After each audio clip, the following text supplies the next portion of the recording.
You see it in classrooms every day. Students let their eyes glide over the text, skimming passively or making wild guesses without checking the context.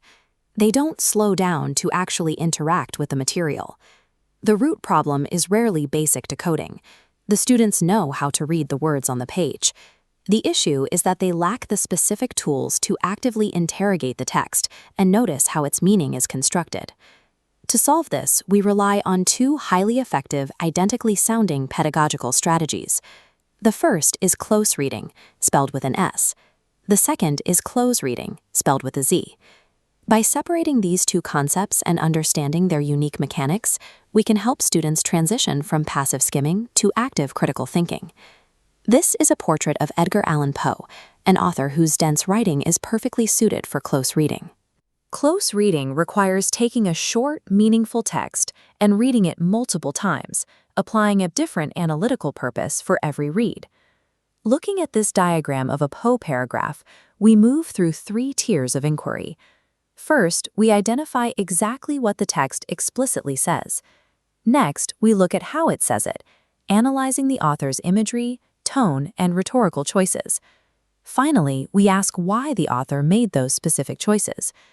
Mapping these structural connections allows students to interpret the text directly. They identify implicit ideas embedded in recurring patterns that aren't immediately obvious on a first pass. Close reading teaches students to extract and construct new knowledge strictly from the evidence printed on the page. Now let's look at this diagram showing close reading with a Z. This is a contextual inference exercise. Specific words are deliberately removed from a text to force students to predict the missing language. Close reading is often dismissed as a passive worksheet, but when used as a dynamic tool, it requires constant meaning monitoring. Students must debate grammar rules and use the surrounding vocabulary to defend every selection they make. We can contrast the two strategies directly here. Close reading asks students to analyze the words that are already on the page. Close reading asks students to use the surrounding context to rebuild the structure that is missing. Despite their opposite mechanics, both methods achieve the exact same goal. They deliberately slow the reading process down, forcing the student's thinking and rationale to become visible. This sequence map shows how we weave both strategies into a cohesive 6-step lesson. Step 1 is selecting a short, rich text. Step 2 is a preliminary read, so students can grasp a general understanding of the narrative. Step 3 deploys close reading. We prompt students to identify what stands out, locate the emerging patterns, and find specific textual evidence to support their observations. Now it's your turn. Pause the video and look at the text snippet on the screen. Select exactly 3 words you would remove for a close activity, words that would force your students to debate the author's meaning. Welcome back.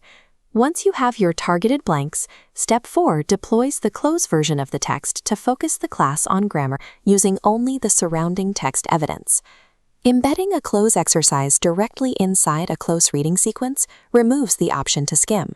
Students must actively debate the author's precise vocabulary choices to rebuild the sentence. Finally, this image of a student's notebook shows Step 6, the capstone. Students write a short response detailing how their understanding of the text evolved through the exercise, relying on key textual evidence. Close reading teaches students to notice. Close reading teaches students to infer. Together, they turn reading from a passive task into an active conversation with the text. Try this with one short paragraph this week. Remove a few key words. Ask students to reconstruct the meaning. Then return to the original text and discuss what changed. Intentionally altering the physical structure of a text forces readers to slow down and interrogate the material, creating engaged, resilient readers.